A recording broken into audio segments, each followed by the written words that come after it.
Um, Oh, procesando. Is that a real word? I no. don't know. It is now. Yep. Yeah. So it's expose time. Yeah. And I'm choosing an expose. I switched my person a few times, maybe one time. But today I am picking Gabby Kinney, aka Yay! Scout, as in like Scout Taylor Compton from Charmed, also known as Honey Badger, as in that crazy nasty ass Honey Badger don't give a shit. Yes. So, and I think there was a Honey Badger in this episode. I was like, hey!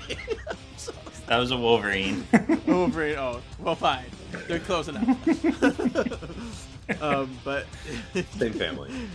yeah, Gabby first appeared in all new Wolverine #2 in November 2015, and she is a clone of X-23, created by Alchemax of Spider-Man 2099 fame, and yeah, it's weird because she's like a clone of a clone. It's so funny. Yeah. She is the youngest of several other clones that were created. I think there was 10 of them.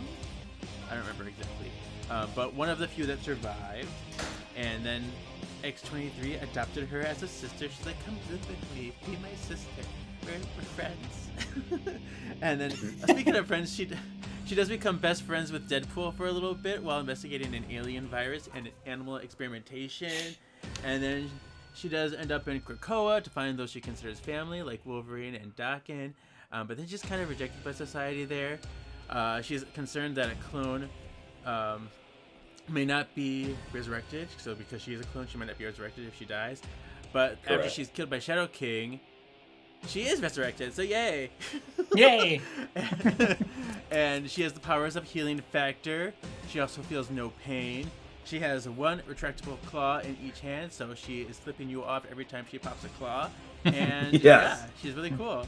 So there she is. Yeah, and fun fact, part of the reason why she was one of the only clones that survived is because none of the clones had the healing factor for some reason. It didn't come through. She was one of the only ones who did. Yeah, lucky her. Yeah. Not Yeah, only Jennifer healing Payne. factor, but she couldn't feel pain as well. Yeah. Yeah. hmm Yeah, she's a fun character, her and her little Jonathan that she lugs around. Yes. Jonathan. Jonathan, the honey badger. And there was a Gabby at Uncanny that was actually giving out really cool resist. There was. Little like, God, I don't know, lanyard It's- extensions. Yeah. Yeah. Lanyard Little- extension. little I just imagined a badge lanyard with like hair. Have a lanyard. Resist! Resist! Toss, Sorry. resist!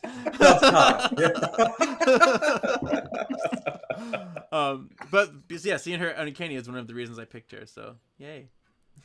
Nice. Aw, I Yay. love that. Yeah. Mhm. Welcome to Bayville, my new home. It's time you remember why they call me Storm. Look at me, I look fat. Do I look that bad to you? Easy, Fuzzy Elf. Everything is going to be just fine. Storm. Storm. Storm. That was tight. I give it 2 thumbs up. Welcome to this week's Solving Frex. I'm Sean. I'm your ultimate excavationist. And I'm something of an X-fan myself. Kevin! And I'm your astonishing X-Men stan, Ryan. Yay! Is that prosciutto you were just drinking? No. Mike actually got me a nice high noon before. Okay. He got me a Pineapple! high noon. I love pineapple! Yes. We actually got water. Or sorry, we're not sponsored. We're not sponsored by them. Sorry.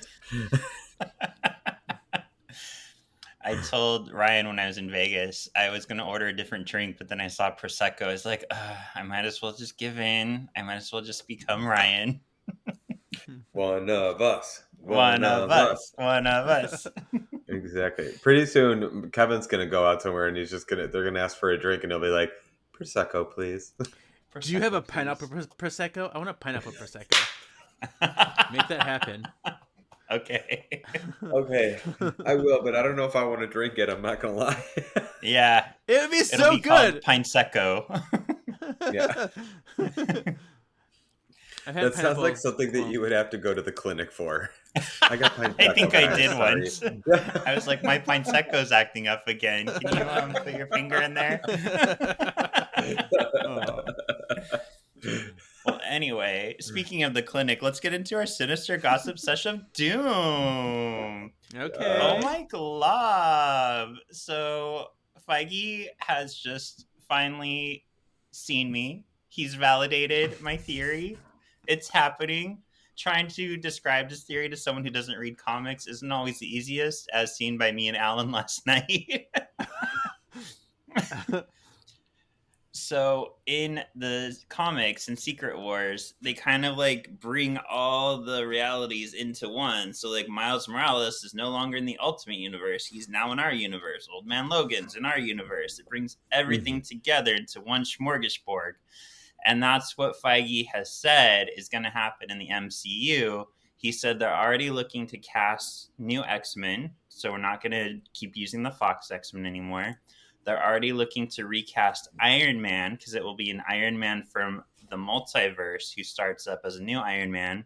And he said we'll eventually probably see like a Captain America and other characters, but they're going to be alongside our already established characters. So it's kind of a reboot, but kind of a reboot that continues the story with new characters. It's gonna be so crazy when Doctor Doom Yeah. from Fantastic Four comes in and be like, "Hey, aren't you?" Like, no. Yeah. Right? Who do you think would be a good Captain America or a good Iron Man?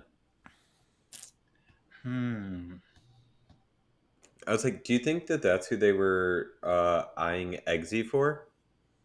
Was maybe Captain America? He would actually be a good Captain America He instead of. would.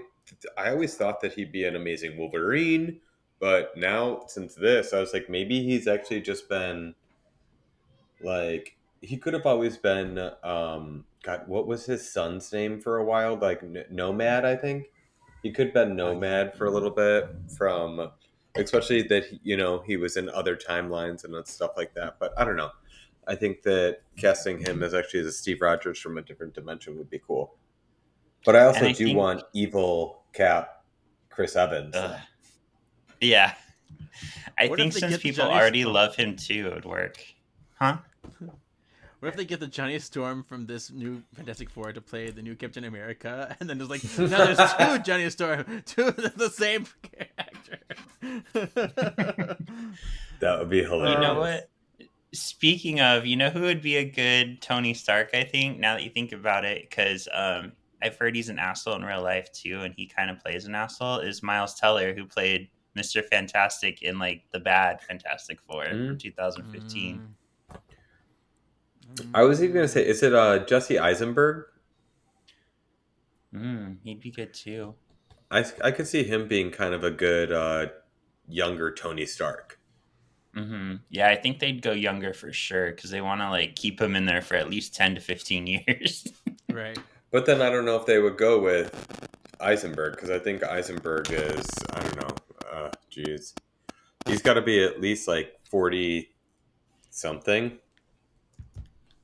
Well, Robert Downey Jr. was not a spring chicken when he took over. That's true. Yeah, it's just gonna get crazy, but I'm excited. I'm here for it Mm-hmm. because now we can Yeah, get he's like 41. Avengers vs. X-Men and like different stories that you can't really do in the MCU right now. Yeah. Right. Yeah, he's 41 and he is like, yeah, that's 41 is really old. I don't know if anyone could take on Iron Man at that age. If I were 41, I would just kill myself. Jesus. I'm a year away. I mean, did you guys actually know this ever? Do you know who Jesse Eisenberg's sister is? Laura Eisenberg? No, Haley. Very close though. But Eisenberg is, or I could be saying this wrong too, his last name too, but do you remember the guy that, or the little girl that would be in all the Pepsi commercials with the big curly hair? Oh yes. That's his sister. That makes sense. They do look alike. Yeah. She was in that Bird movie, that Polly movie or whatever. She was in Bicentennial Man with Robin Williams. She did some stuff. Yes. Yeah. That's so funny. All right. So last week we asked, did you guys have anything else for Sinister Sesh? I don't think so. Nothing. Just that we hate Mistress is a bitch Bucks. Yes. Yeah, I can't believe she won All-Star Season 10. I know. No, it's funny. No. I went to the Lady Gaga concert on Saturday in Vegas, and they had it where you could text in tell a us a little message. about it.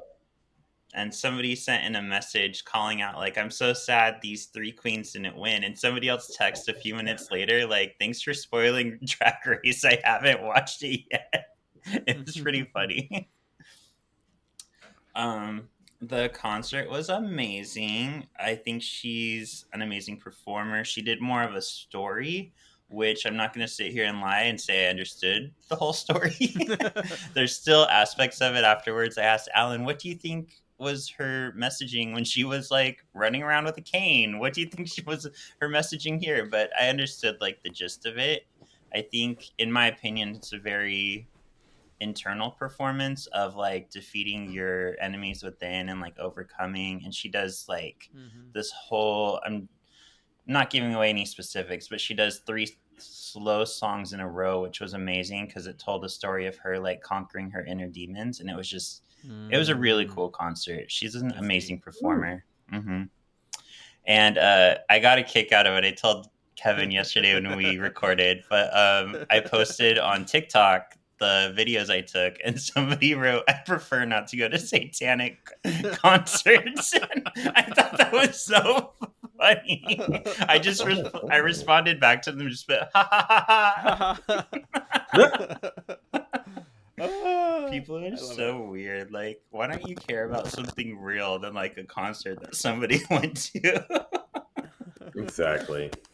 Mm-hmm. Oh wait, I'm gonna show my shirt. Oh, nice! I didn't know they made shirts with Ryan on them. Well, you know. It says, "See that pretty girl in that mirror there."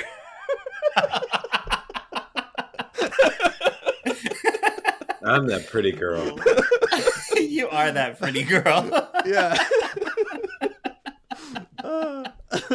Love it. Yeah. All right. We asked.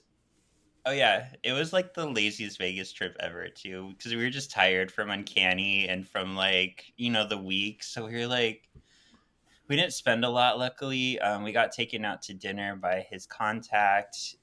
We ended up going to the room for a few hours and just laying there. Like, I'm so tired. So it was nice. It was a lazy Vegas trip for a change. We liked it. And, of course, Gaga. Yeah. Ooh la la. Ooh la la. Gaga. Ma ma ma. So we asked, who would win in a fight, Blob or Avalanche? What do we think? How do you think this shook out? I think I think everyone had to agree with the Avalanche side. But who knows? Last time I thought the other way too, and we got like very tied. So yeah, we'll see. 65-35. Avalanche won. Aha! Okay. Aha! The only thing I was thinking of later is like Blob has that weird power where he has like a center of gravity around himself. That's kind of how his fat kind of like stays up the way it does. But I don't think that would help him against Avalanche at all. I don't know any creative ways he could use that. No, yeah. I mean, that doesn't mean that he would be able to stay afloat above a open crater or anything like that. That would basically mean that he'd be able to fly, Mm-hmm. I'd love to see him fly. That'd be great. I was thinking of that, like him, like going through. Tutti fruity. It says vanilla clearly on the container. I love that. I love that. Like, so how about we much. go get you some reading lessons? Yeah. ABCs? And some taste. Yeah. All right. Speaking of taste, today we're talking Target X. This released September 13th, 2003. I realized today I've been making a mistake on this podcast, and neither of you corrected me. Because this was written by Craig Kyle, George Meyer, and Christopher Yost. And for some reason, I've been saying this whole time Christopher Yost wrote Why the Last Man, but he did not. That was Brian K. Vaughan. I don't know why I thought Christopher Yost wrote that. I only know that Christopher Yost and what's his name wrote a bunch of X-Men comics together. Yeah, I looked up Christopher Yost today. Finally, it was like it does not say Why the Last Man anywhere. But yeah, I know him from X-Men. Obviously, he's done a lot of X-Men work. Well, I bet that Christopher and Gail Simone creating Apocalypse serve great memories in your mind. No, he created Mr. Sinister, obviously. Duh. This was directed by Frank Parr, our old friend of the pod. Oh, Frankie. Oh, Frankie. Speaking of Frankie, Kevin, get us started. Oh, scene one. Yeah. Yeah. So here we go. At a cafe called Cafe. Logan sits down to read the morning paper. The headliner is Mutant Dorm Baffles Experts. He does his best to ignore Berserker, Multiple, and Iceman staring at him on the other side of the table. Logan reminds them that they should be in their first day of class with Scott and Jean. The teens tell Logan that Jean and Scott's class suck, and they want Logan back. At least you take us outside and let us smash things. To pee. Oh. Yeah, in the woods. Logan gets up and is about to leave when he smells something sinister, but not sinister. He goes to investigate. He's like, oh, you're up there. I see. I heard us. And then he's like, I touched the flat ground. And I'm in the alley. I touched the ground. And he's like, I've got your scent, bub. And then he's like, oh. But then, attack. He's attacked by the Dr. Octopus ripoff. Tentacle port. Ooh, thing on my head. It places something on his head and captures him. This is where HR stops the tape and rewinds and says, where did Kevin go wrong?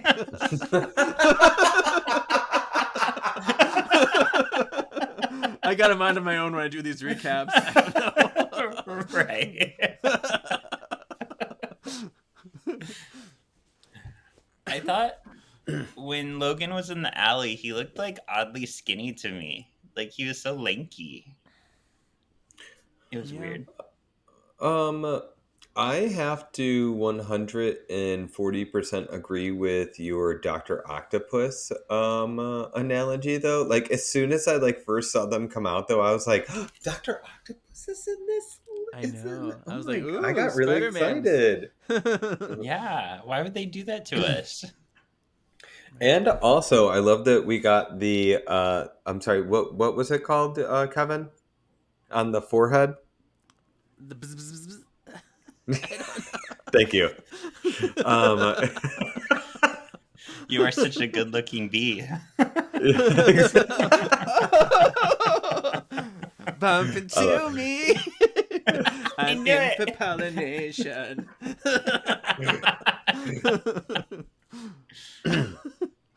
But if you remember Sexy Xy's in previous episodes, we actually discussed where do we believe that these head things, because X-23 was using them on all of the students.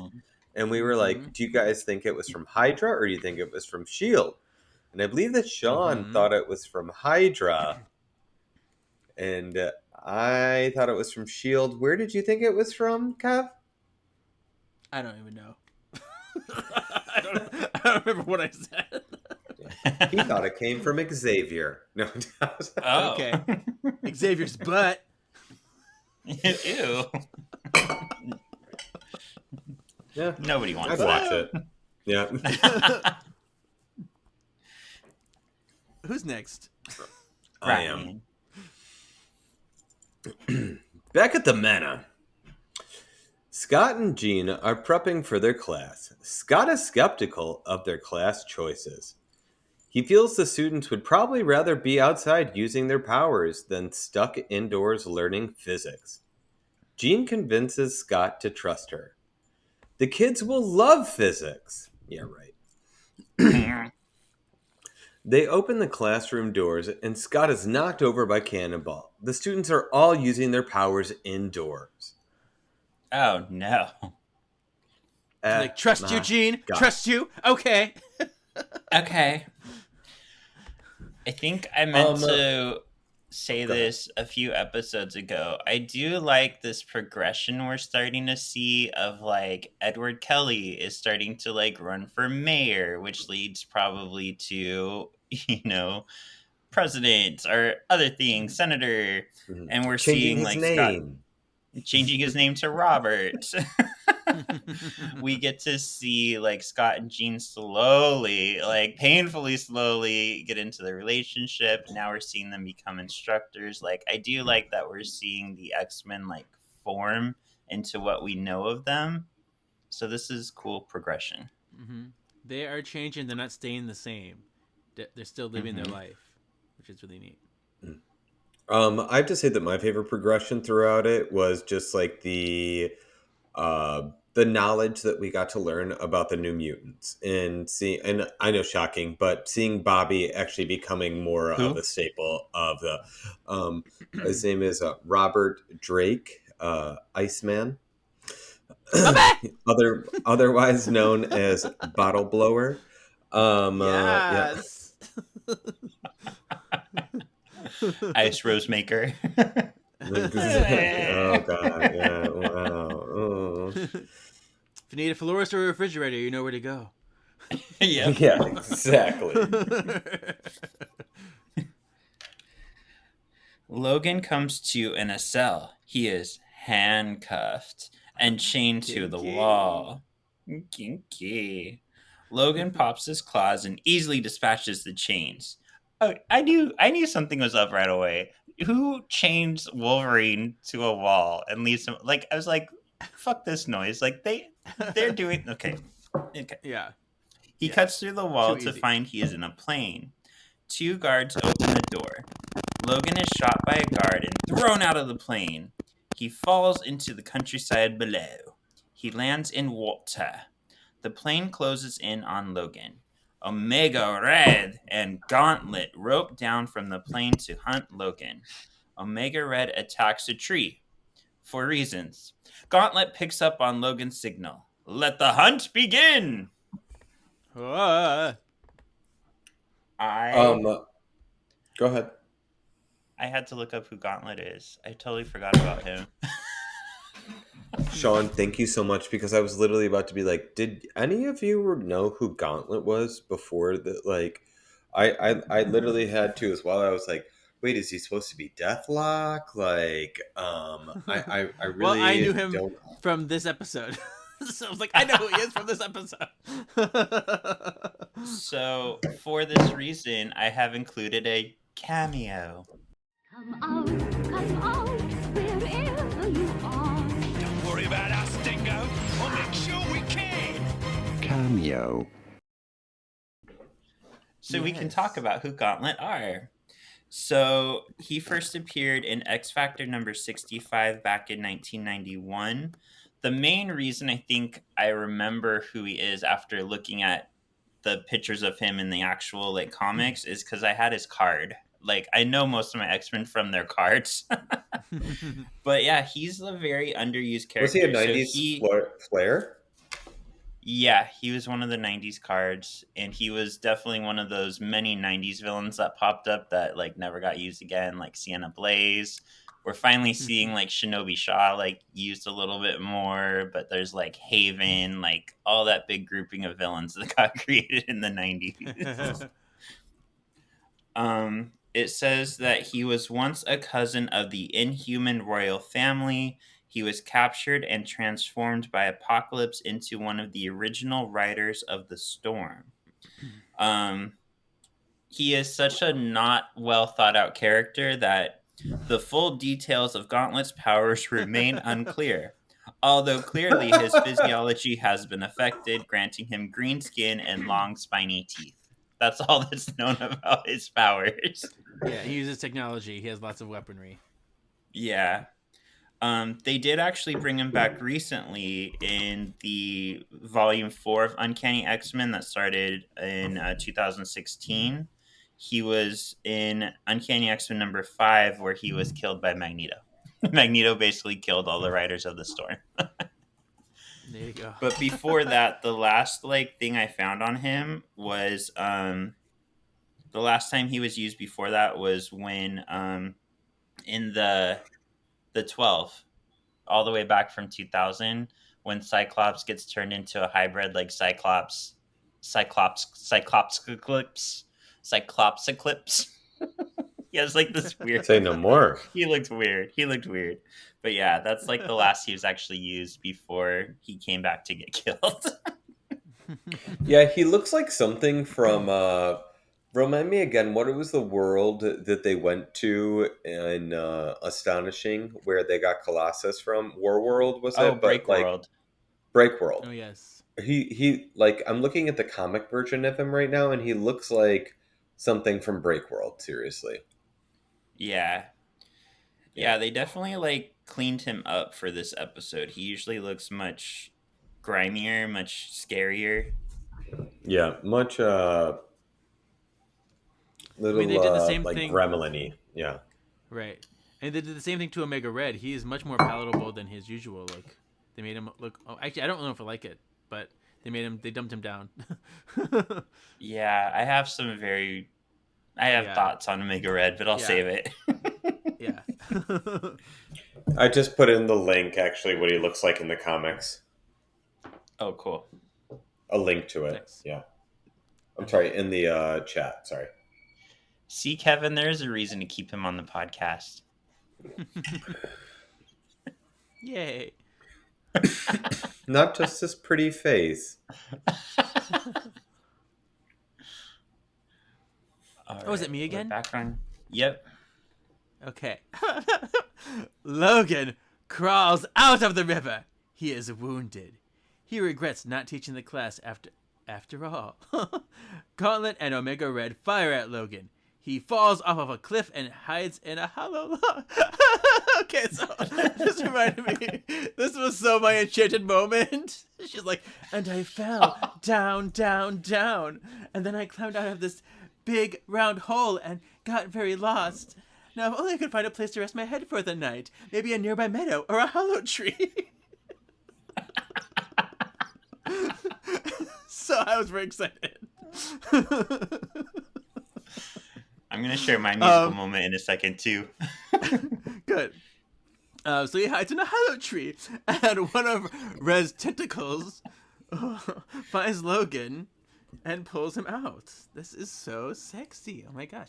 Omega Red says he has been waiting a long time for this.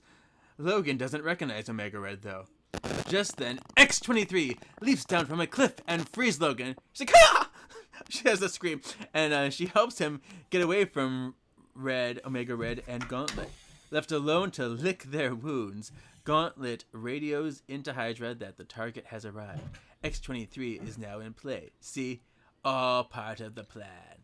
Hooligans. All part of the plan. So, there's a musical, I know you've heard it, probably both of you, called Xana Don't. And Yes. a queer person gets a wand and like flips it where all the straight people are now gay. And Rachel and I love this part. It was so funny to us when like everybody who's been turned gay now has to put on this play within a play about the war. And one of the guys gets wounded, and the girl is like, "Hark! he is wounded. So that's what I think of all the time. Yes. You're welcome. Amazing. That was my story. Beautiful. Thanks. I love it. So I kind of got a little curious when hearing X-23 speak again, and I was like, why does her voice kind of sound a little familiar to me? So I did a little dive down IMDb. She's basically touched all of the like no-name,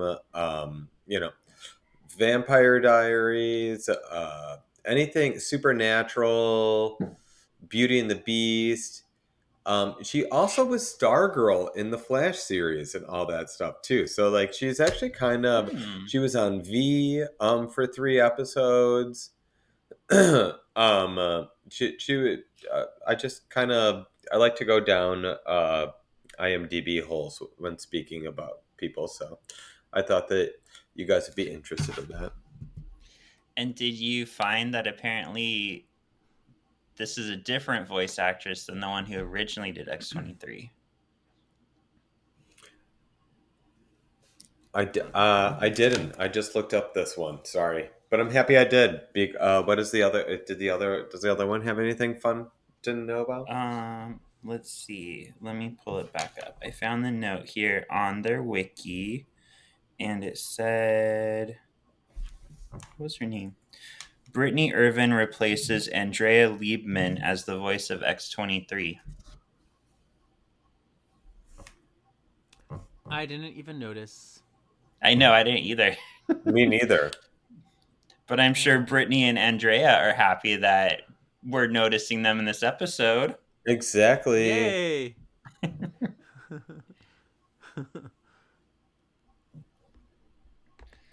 right.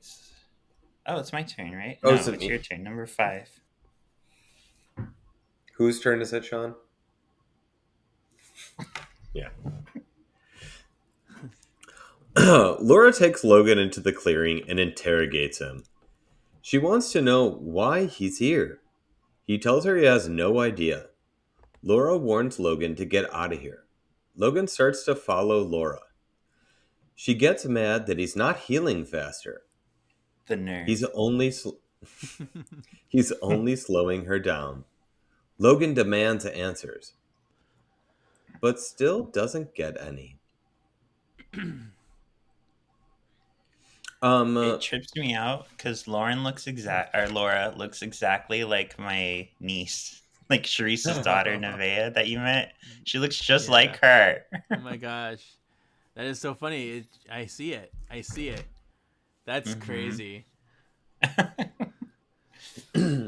Also, I see the Laura from or Daphne Keene, I believe it is. I see that one looking more like the animated version than, well, I guess like the only like young versions of her we've seen her in a lab, so like we can't really like judge by how young she was portrayed in Logan. So she she looks like her quite a bit nowadays. I'm upset that what was the Star Wars show that got canceled that she was in? The Acolyte. Acolyte, yeah. Wait. Yeah. Wish you could at least No, get an ending. Yeah. That show, it was good. It wasn't the best Star Wars show, but then they had such a promising finale. They were going to take us somewhere we all wanted to go, and Disney's like, nope, didn't do well enough. You don't get anything else. Yeah. Yeah. Why is everybody so loud right now? I'm recording. I know. Okay. The traffic. Yeah. I was gonna say it sounds like we're at like right about to get onto like Space Mountain or something. Like Oh, maybe I'm at Disneyland. You don't know my life. This could be Space Mountain behind me. actually we do know your life and we do know that's possible too, Sean. Yeah. I know. I'm going Friday night to celebrate my last day at my horrible job that I hate. Yay! Yay! So happy for you. Thanks, Boo. All right. Meanwhile, Gauntlet is tracking Logan while Omega Red humps a tree. That's basically how useful he was during this episode. I have notes about him. I was like, why are you such a pussy, Omega Red? Yeah. Back over with Logan and Laura, Logan tells her that he could have protected her had she stayed at the Institute. Laura tells him she left to protect him. Both Hydra and S.H.I.E.L.D. are after her. Laura finds a tracker on Logan and destroys it. She tells him he was planted here as a trap to slow her down. Gauntlet realizes they found the tracker. He breaks his tracking device. He's excited the game has escalated. Omega Red gets all goth girl grumpy that things just got harder. Oh. Yep. Ryan ran away. I know. He was so upset by Omega Red. He was like, fuck this, I'm leaving. Hi. Hi. Okay, I'll come back. I'm all right now. I've Okay. decompressed about Omega Red. But no, I wanted to actually mention earlier. My apologies. But when Laura said that, like, Logan, you're not healing fast enough, that was kind of like, you look familiar, because it actually goes back to the. And again, this was before this ever happened, because X-23 actually premiered in the comics 3 months actually after this episode premiered in NYX3. So it was actually like really cool, and I was like, oh, this is so much fun. I thought that they were actually going to be combined, but no, the comic that I'm referring to actually is 2 or 3 years after this, though. It was an X-23 Target X, it's called, and it was issue 6, and it's when Logan and her finally meet, and she talks to him so much about being like, you're not healing fast enough, and like she even like throws mud in his wounds to be like, here, this will help.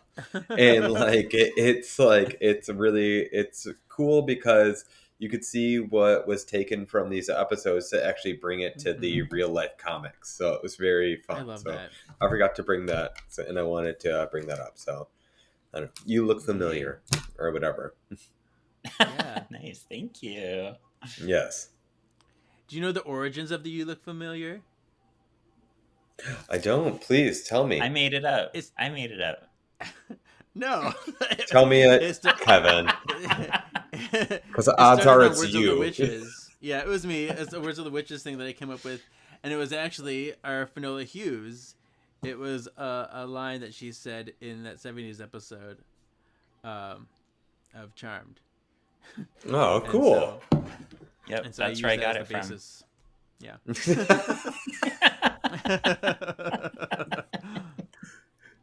You're involved too, Sean. Don't worry. You're involved. It's beautiful. I feel validated. Yay. Okay, 7. Mm-hmm. Who is it? Is it me or you? Who is it? That's you, Kev. Okay, me. Because it's 7 and it rhymes with Kevin. All right. Exactly. Back at the manor. Class is about to be in session. For some reason, Bobby fully ices up and sits all calm and cold in his seat while the other mutants run amok. Scott and Jean look on in terror. Jean does her best to try to gain control of the class. Scott goes to pass out the handouts. Megma burns her handout. She's like, oopsie, can I have another one? And then Multiple makes a bunch of multiples and asks for more papers. And Scott's like, throw it to the air, because that was what I would do. I'm like, screw this, I'm leaving. These hooligan children, I was getting so mad at them. Jean commends Bobby for paying attention. She's like, at least Bobby is being such a good student. Yeah. And she touches his shoulder and he breaks apart. Gasp! Is he dead? Oh no! He was an ice He died of queen. boredom. An ice queen statue. So much better than a rose. Yeah. Let's just say he let it go. You know, Rose from the Titanic. So that's what it is. He's just the whole Titanic. Yes. He is the iceberg, as he actually proved in Cruise Control. Exactly. So Berserker and multiple volunteer to go find the real Bobby. The rest of the class volunteer as well, leaving Scott and Jean alone. Womp womp.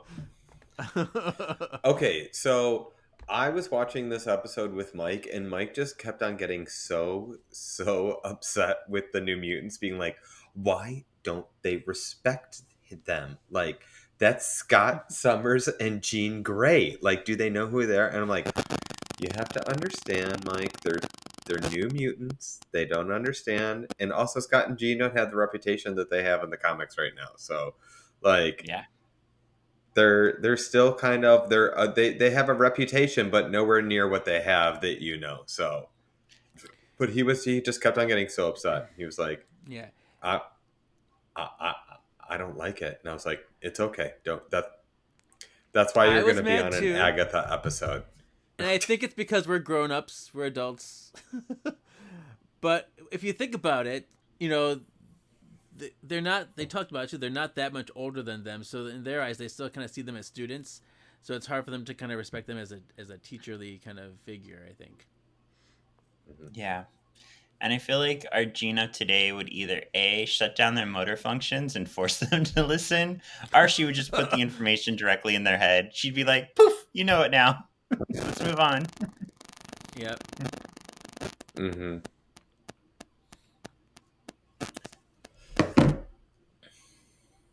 Can we time out for a second? You literally just said, pause.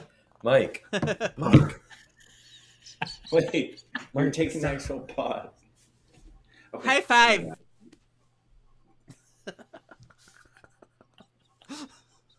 That was amazing. Next time I'll give my thoughts. Okay. I thought that was an invitation, sorry. Some people can't hold their arsenic. They can't. Some people can't. He literally came into the room just to say pause. Pause.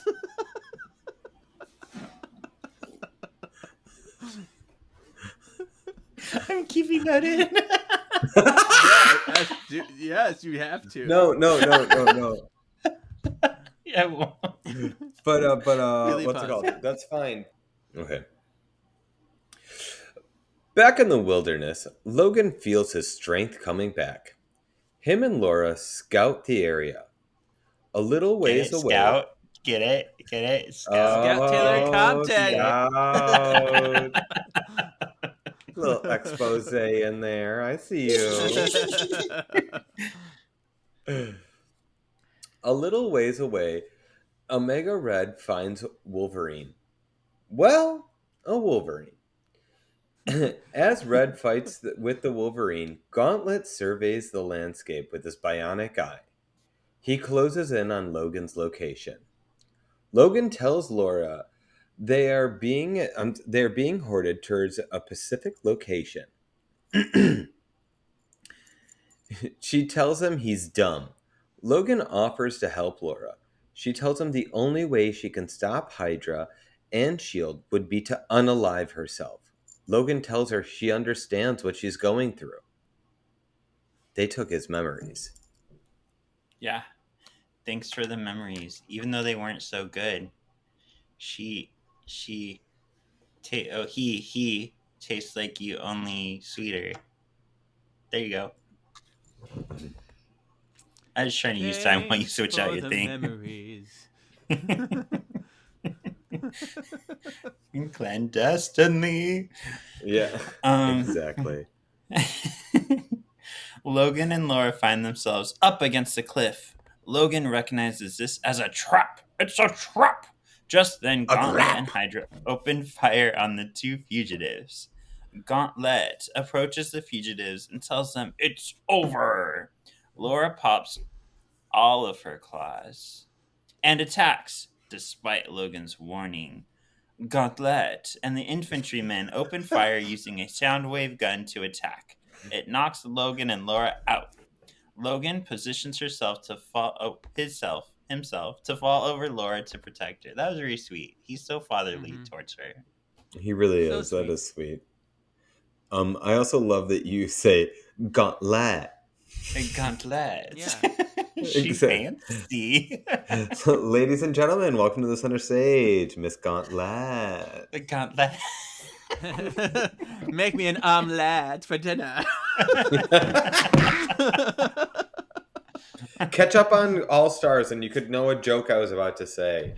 Ah! Ah! Green eggs and ham. I can't believe Mistress wins. I still can't believe that. All right. I'm just happy it was really Denali. Yeah, Denali. that happened.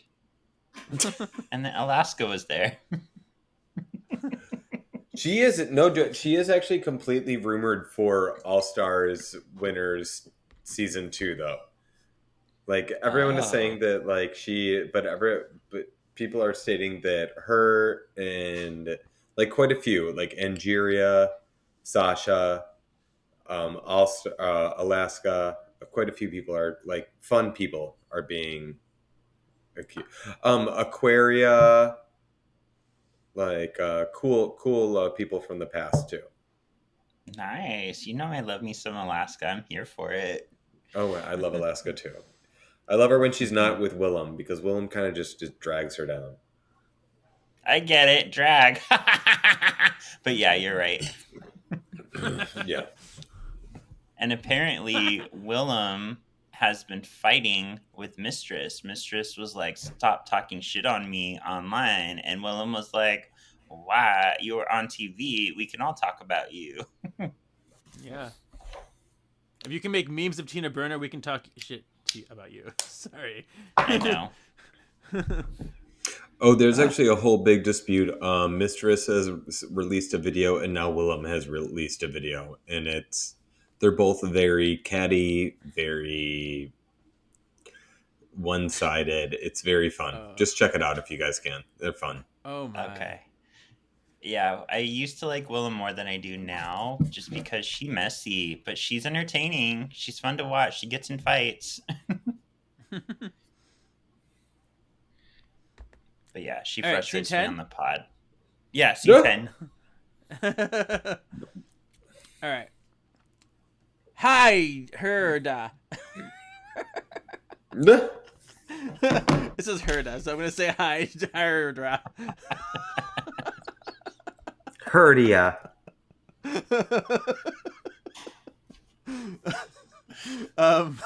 So Hydra brings in an alien craft thing that looks nothing like a probe droid from Star Wars. To me, it looked like War of the Worlds or something. And it lands on It lands on a Hydra base. Enter Viper, a lady, Madam Hydra, sometimes Viper. Mm-hmm. She comes to greet Logan as Weapon X. She tells him Laura is now back in their custody. Logan tells Viper to leave Laura alone. Leave Laura alone! Leave Brittany alone. She's crying.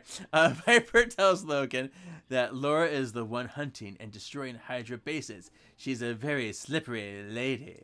Hydra aims to turn X-23 into the killing machine she was meant to be. Viper leaves the room.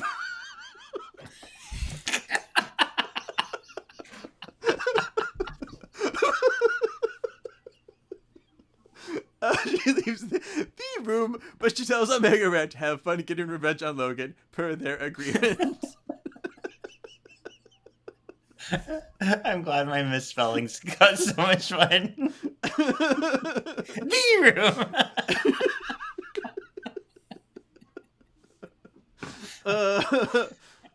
It reminds me of when we did the Charm comics and we would put emotions behind whatever color the words were written in. Oh yeah, that's right. We'd be crazy. We'd be crazy. Speaking of crazy, how do we feel about they called her Viper in like the credits, but she's Madam Hydra. They refer to her more as Madam Hydra. But how do we feel about her design? It matches the show well. I think that's a good way to put it. Yeah. I like her hair. I like her little wave. Yeah, she's serving Black Widow Age of Ultron hair. You know what I mean? Like the short, like upcut. Yeah. Or is that Ultra or just Caesar or Avengers 1 where she had like the cute like updo from like the 50s or whatever kind of. Yeah. Yeah. Yeah, I like her design too. Something struck me as funny though. I don't know. It's such like you said, it's like such a retro housewife look that I don't see Madame Hydra walking around with her little like bob. Like, could you just imagine her getting ready in the morning? Like, oh, I'm gonna go kill some fuckers today. You know? Exactly right.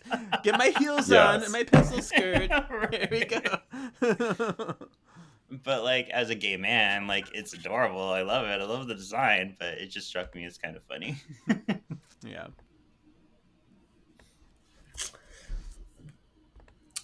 In another room in the facility, Hydra scientists prep Laura for a transformation. The scientists are mad. The scientists are mad. They have to use the disc on. I'm sorry. Bleh. The scientist is mad. They use the disc on her. It may interfere with the mind wipe. In the other room, Omega Red begins to tell Logan why he deserves the beating he's about to get. Omega is out for revenge against all Weapon X, including Sabretooth, Wade, and Maverick. A little cameo here. Is this the first time we ever spoke about these guys in this? Yes, I love that. Cameo. Cameo. Omega Red attacks Logan's chair. It knocks against the control panels. The impact shorts out the restraints, and Logan gets free. He knocks out Omega Red and bounces, but not before destroying the door mechanisms, trapping Omega Red. Okay, I have to say it.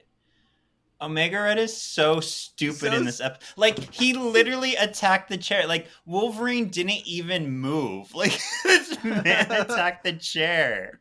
Like, why can he not hit things? Why does he attack trees? Like, what is his purpose? He's terrible. And then he got... I don't know. Logan tripped him. He did the whole slide stuff, and then he like got knocked out. I'm like, you got knocked out for being tripped? Really? I have to say that the design of him is kind of cool. I hate the way that his, I don't know what you call them, even tentacles, I guess. But tentacles look, the way that they actually went into, like you would see them go into his hand, it just looked very weird and like not possible at all. Not that any way of like long tentacles coming out of a person would feel true. Right, but it just looked wrong, and I remember watching it being like, oh, that just doesn't look or like it would feel right. Like I don't know. Yeah, I agree. I'm still laughing about pause. About what? Pause.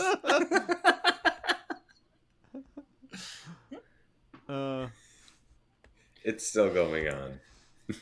Yeah. All right. Dr. Bitch-A-Lot is still on the phone bitching about the disc being used on Laura. She wakes up. Logan runs through the halls like a bat out of hell. Like a bat out of hell, Kevin. No. Like a bat out of hell. There we go. He sees cameras being destroyed and men being thrown a boot. Laura shows up. Logan wants to escape, but X-23 wants to take out Viper. Omega Red shows up and attacks the wall next to Logan. Laura leaves them to fight and sets a bunch of bombs on her way. Again, he attacks the wall. The wall. Yeah. Also, where's Gauntlet? Yeah. Gauntlet. He got left. Yeah. He's on the toilet. Got left the building. He could be doing some really good things right now, but no. He gone. Mm-hmm.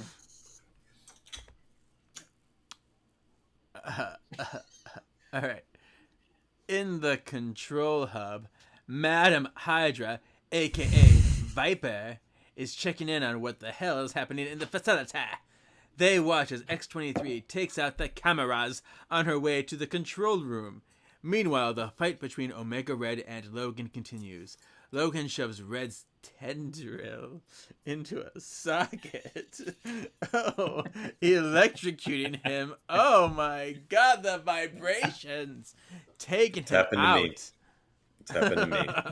See? Plug it in, plug it in. Logan heads to the exit. Logan heads to the exit, but is delayed by Laura's bombs exploding. And again, what a lame way to take out Omega Red. This man can only be taken out by freezing him, but no, Logan shoved his tendril into a socket. That's it. Yep. Ah. And the only way that they've been able to destroy him previously in the animated series is by freezing him to death, because there's no other way of stopping him. Yeah. But no, let's shove one of his tentacles into a socket and see what happens. You're such a dirty girl. Mr. You Ouchie know. lives in there. Mr. Ouchie.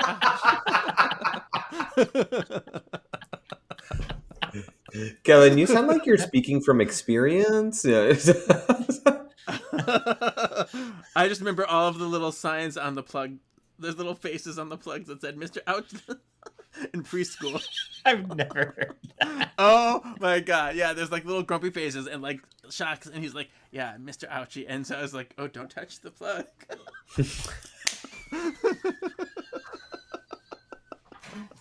That explains why that explains why in Minnesota, when I came back to the hotel, you were sitting on the ground next to the socket crying. Shaking. Yeah. Mr. Ouchie's gonna get me. Oh, goodness. Yeah. Oh, God. Where are we? Season, 14. sorry, Right. 14. All right. Okay. Meanwhile, Madam Hydra makes her way to the airship control room. She desperately tries to lift off. The ship slowly flies into the air. Wolverine sees it leaving with Laura climbing on one of its long legs. He jumps on one of the legs and asks Laura to let go. Wolverine is unable to hold on and falls to the ground. Aw. Down, down, down. I know that we spoke about this before, but yet, how did Star Wars not sue them for this? You're right. I mean, I how don't did know. Terminator not sue them for the 90s show? I know, True. everything rips everything off. Yeah. Yeah. Before Disney put their name on everything. Yep. Laura confronts Madam Hydra in the airship control room. See, this is the point in the episode where they called her Madam Hydra, so I was trying to desperately change from Viper to Madam Hydra. But then I was like, I still want to use Viper. So Viper is surprised to see her. Viper pleads for her life. Enter Gauntlet.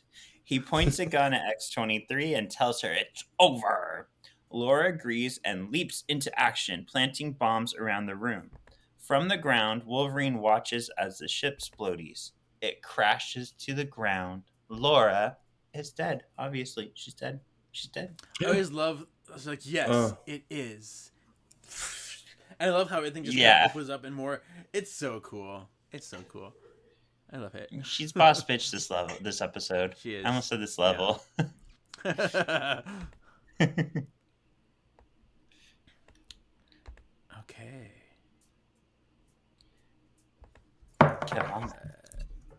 16. Okay, here we go. Just like my age. You are 16, going on 17. You didn't let me finish that I act. Lies. Just like the age that I act. Oh, okay. Later on, S.H.I.E.L.D. arrives and starts taking Hydra into custody. Nick Fury joins Logan at the crash site. He asks Logan where Laura went. I want her too. We need to experimentations. And Logan says she's dead. Don't look for her anymore. As they are about to leave, Logan sniffs the air, farts a little, and catches a whiff of Laura and smiles. It happens to the best of us, you know. You don't know when they're going to come out. That's what I was thinking. I'm like, it's very much a scary movie moment where she's like, wah, wah, wah, wah, and then she smells it.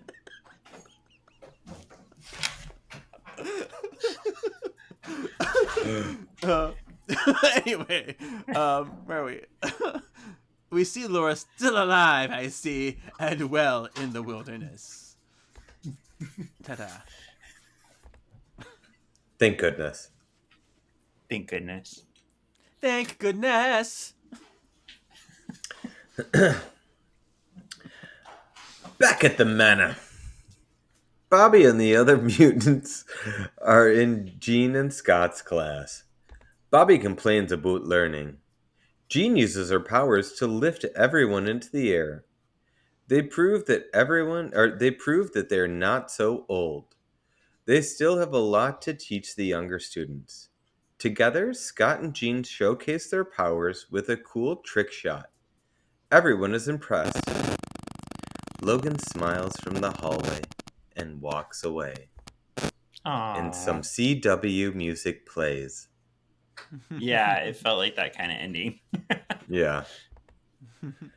All right, I'm excited to hear it. Yeah, let's hear your guys' thoughts. Alan just turned off my kitchen lighting. My face went darker. I was so well lit. You're still beautiful, baby. You're still beautiful. Thanks. Now I'm even more beautiful because you can see less of me. So this episode, it was another filler, but it was a really good one again. I like that we get to focus on X-23. I do really like the A and B story because I think, especially in America, there's this idea that as people get older, they get dumber or like they have nothing to add to a conversation. And especially like being an old soul myself and like connecting with my Mary, who's like in her 70s now, like I've learned so much from her. So I like that even though Scott and Gina are only a few years older, like it proves that, hey, we know shit too. We can teach you. And then also I really like the story of Laura like not being the victim. Like I like the way the story turned that around, that wait, she's been going after Hydra. Like she's the bitch in this story, and that makes her even more of a badass. So all in all, I gave this a pretty cool like Iceman. The only thing that takes down a little bit is just the fact that it's not like continuity, and Omega Red was so fucking stupid. Okay. Go ahead. Yeah, I was really tempted to give this one a Britishly Bitchin' because it was really good, but Omega Red was really annoying in it. I think that was the main like downfall of it. I didn't love the look. I didn't love his portrayal. But I do love I love that they got to mix the two storylines together. I thought they were so different yet fit so seamlessly, and it's very rare that I like a Wolverine episode this much. So that's kind of cool to me. So I'm giving it a pretty cool as well. Okay. I'm my man out, guys. I'm sorry. I actually feel this is Australian Wolverine. Kind of love it, kind of hate it. Like I love X-23 getting her time again, getting her shine, getting a little bit more about her story, and to know that she's actually kind of like a badass that is doing her own shit now and is gonna go after the people that she believes. But the whole Jean and Scott story, like I thought it was fun or whatever. It should have been in a different episode though. Like there should have been some type of other thing, like maybe us learning a little bit more about Apocalypse or something like that in this episode. Like I just felt like that would have been more appropriate. And that's why I kind of like I love the X-23 parts minus the uh, Dr. Ock Omega Red, but other than that, yeah, it was kind of love it, kind of hate it. Australian Wolverine for me. So I will say I'll defend it just a little bit, even though I agree with you, because I think the stories complemented only because they were both focused on like the youth not taking their elders seriously. Because Laura was treating Wolverine like he was, you know, a, somebody hampering or I don't know what word I want to use. He was draining on her resources. He was just dead weight. Yeah. I guess that's the way to say it. But he Yeah, did why aren't you help in the healing? end, Why just are you like Scott and dumb? Jean. Why don't you understand that they're following you? Duh. Yeah. So I think the stories did go together, but I agree with you. It's weird to like start this season with like Apocalypse is back. He made this dome, and now we're all just like chilling. It's in the newspaper. It's been there for a while. It's cool. Yeah. Yes. Yeah, going backtracking a little bit on scale. Mm-hmm. Yeah. Yeah, I would have done the story differently. I would have probably just done like all the Apocalypse stuff like all together rather than drawing this out. Yeah, or at least given a Cool. reason why there would be a break. You know, set something up. Yeah, exactly. Well, I mean, my MXP is Laura because she is boss bitch. How about you guys? Yeah, she is so good. She is so wise. She is fierce. She is calculated. She is tortured. I feel sad for her. Every moment with her on the screen is a real joy to watch. So, yeah. Yes. I think my favorite part with Laura too was when she put her Doc Martin on Wolverine's chest and then exposed her, where it was so cool because the hole was already there in her boot that you saw, and then it came out and then it went back in. But it was just it was cool that I just really really enjoyed Laura in this episode. Yeah. For the X Factor, I'm going to change it up a little because Laura's stealing the show. I'm going to say the fact that they use Gauntlet because it's fun when these shows do these cameos because it does make us like look back and be like, oh my God, I remember that person. Or like, I don't know anything about them. I'm going to look them up. So I think he's a very random character to use, and I don't think they used him as well as someone like Larry Houston would have used a cameo, but it's still fun that they did, and it's still fun that we talked about it because of the show. and I thought he was more successful than Omega Red, which is saying something. Yep. I do like that about it's fun that they use that kind of like it reminds me of kind of like Steve Fox. Like Steve Fox, when he is the writer of a comic, like he will pull something from like ages ago and put it in his comics, and it's just cool to like relive and see that stuff. Like even from like the 50s to the 60s, he did that with like a more recent Wanda thing where Wanda had like an apprentice for like an episode and then he died like two things later. But Steve Fox brought him back for that, like just to do that. But it was kind of it's cool. Like it reminded me of that, and maybe I don't know. Maybe Steve looks up to Kyle and the other guy. Sorry, I can't think of it right now. Kyle, and Craig, Chris yeah. Yost. Yeah, Chris Yost. Well, funny that you mentioned Stephen Fox because he did the X-Men 97 miniseries that Kevin and I covered and did not enjoy very much. But those comics kind of inspired my next question, and he used one of these characters in those comics. He did. So, I didn't for get my previously on. Oh yeah, sorry. You have one too. So, X Factor is the fact that it's a Wolverine episode, and I actually liked it. There's that. But also, the Cyclops ricocheting his optic blast and split the apple was a happy gasp for me. I was like, see, showing what he can do. Look at his skills. His spatial awareness. Yeah, that's your man. Made me happy. Good. So on our previously on this week, I want to know which 90s villain do you want to make a comeback? Gauntlet, Sienna Blaze, Cameron Hodge, or Haven? Haven. Hey, Gavin.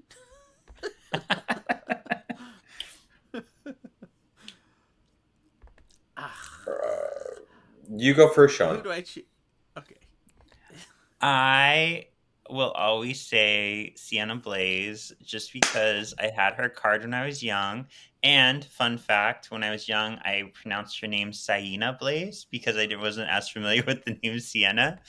But like, if I were writing comics today, I would totally use her as a villain because she has such a strong power set. Like seeing her in the Stephen Fox comics, X-Men 97, like he kind of like showcased her powers a little better. Like she's elemental basically. She's so broken. And she's Yeah. like boom boom. She's like boom boom with like god powers. I really She's such thought a that when spunky- I had. Go ahead. Yeah, she's such a spunky character, little firecracker. I love her. Mm-hmm. I'm checking to see if she still has her powers.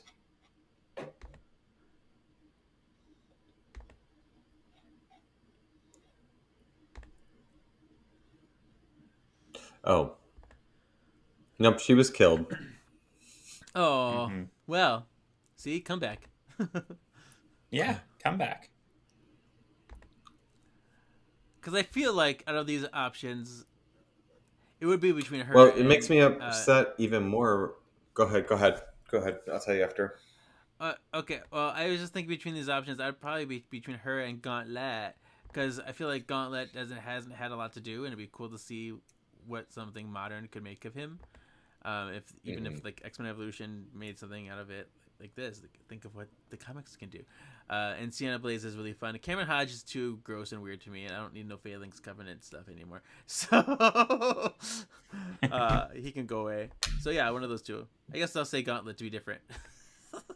Okay. Yeah, so Gauntlet, I feel the same way. Like, it'd be cool to see him in there, like, just make an appearance. But I really feel like the way that Steve Fox, like, dealt with Sienna Blaze, it would be so freaking cool to see her powers nowadays. Cameron Hodge, the last time we saw him, really, and he made, like, a really big imprint, he was, like, possessing Doug and also took off Karma's leg, so not really a big fan of him. And Haven, I feel like Haven just needs a whole comic to herself to come back, so I'm gonna go with Sienna Blaze.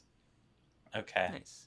At least if we see more of Gauntlet, maybe we'll find out what his powers are. Yeah, right. I mean, because Do we think he's is he such a blank mutant? slate. Well, no, I don't know, he's an it Inhuman. said he's a cousin of the Inhumans, so He's an Inhuman. Yeah. Oh, okay, Yeah. yeah.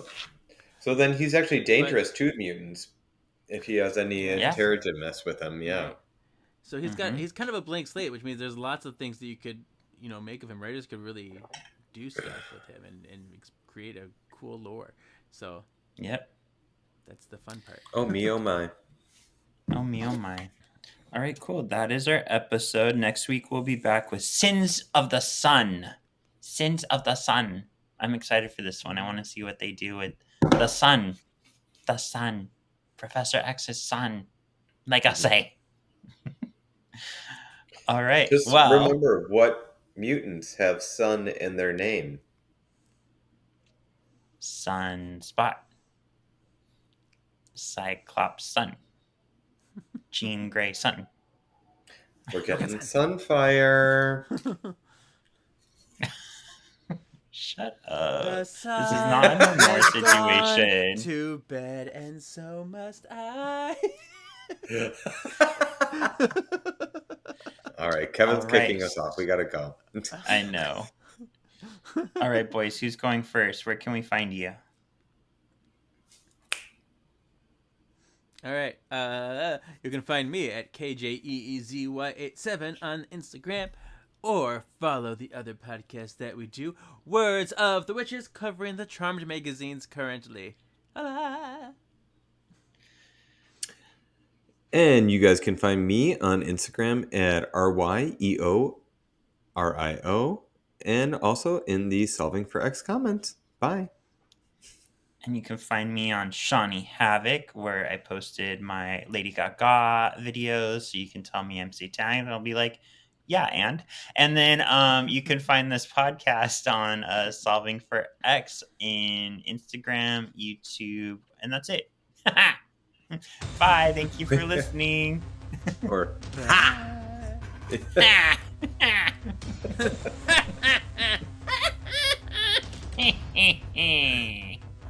really? Look who has so many friends.